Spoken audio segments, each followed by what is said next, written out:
Well, hey guys, Bella Rose from TechCity back again with your news update. Before we go into the news, here's wishing you a very happy new month of December and informing you to keep your eyes out as we have some really exciting things to give and share with you this holiday season.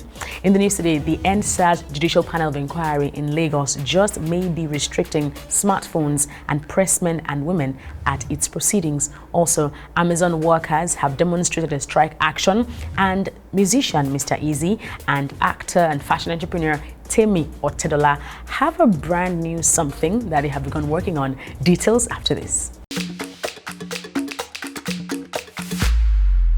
Smartphones, pressmen and presswomen just may be restricted from the ongoing NSAS Judicial Panel of Inquiry proceedings in Lagos, as journalist with Arise TV, Seyitan Atigari, tweeted yesterday. The time is now 10:30 a.m. For some reason today, media is being restricted. We showed up in court today and all these barriers, posters and police seats have been set up, she said, adding, what's going on? At about 11:30, the panel arrives and Justice Okuwobi addresses the press about the reason for the barriers. It is a court proceeding and should be treated as such. The panel has given you enough room and will also have to be security conscious, she said. In response, however, at Lagos Youth Reps, which is the handle, tweeting on behalf of the youth reps on the panel, Rinu Oduala and Tokpemaje Kodumi, the handle said there is no media restriction, and they added that according to the courtroom rules, the restriction is only limited movement towards the bar and the bench during the judicial proceedings against disruption for vulnerable witnesses and security reasons. Now, Edith Effiong, filmmaker who has been live tweeting the panel proceedings since it began last month, pointed out that the panel is not a courtroom and that the chairwoman of the panel did mention that several times. He said the panel worked for a month without security incidents, so the claim of security is invalid.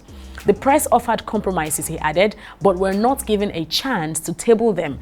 Then, the Lagos Youth Reps handle argued that tribunal proceedings are a solemn one, saying phones have caused disruption, conversations by members of the court, and distractions have been reported. They went ahead to say proceedings of the panel is to be taken seriously, hence the limitations to movement of the press during proceedings, adding that the panel is not saying no press. They are restricting the ability to capture content up close and making it harder to use phones, Edith said. It says it's difficult to capture the emotions of petitioners from the distance the panel is designating for security reasons. Now, on its part, the Lagos SARS panel handle tweeted, there is no media blackout as rumored.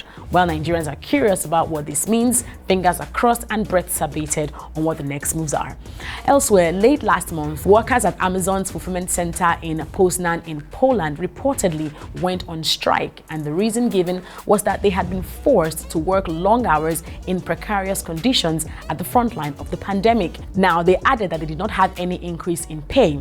According to them, we keep the world running, and this, they say, is what makes them deserve so much more. Now, according to reports, a coalition consisting garment workers in Bangladesh, hawkers in India, and climate change activists in the US, there are demands for justice from Amazon for its alleged abuse of workers, the environment, and democratic institutions. According to a quote, Amazon takes too much and gives back too little, the coalition says. While the strike on Black Friday looked like they were seeking restitution for just Polish workers, people say that they are for far more than just restitution, as the striking workers insist that their demands are better working hours and conditions for all company warehouse employees around the world and not just their neck of the woods.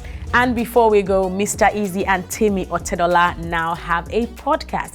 Kind of reminds us of YouTuber Casey Neistat's podcast with his wife. And speaking of podcasts, look out for the re-emergence of the TechCity podcast. Okay, so back to Temi and Mr. Eazi. Now, How Far is the name of the podcast, and it's an episodic conversation between superstar singer and entrepreneur Mr. Eazi and actress, media personality, and fashion entrepreneur Temi Otedola, where they set out to discuss relationships, entertainment, social issues, and basically anything that piques their interest. It is available on YouTube, Google Podcasts, and other places where you listen to podcasts. And that's all we have time for today on your TechCity News Updates. Thanks for watching. Remember to please like this video, share. Do not forget to subscribe to our channel as well and leave a comment down below. Again, remember, we've got some really exciting things to share with you in this season of Christmas. So I come your way again next time. Thanks for watching. I'm Bella Rose from TechCity. Bye for now.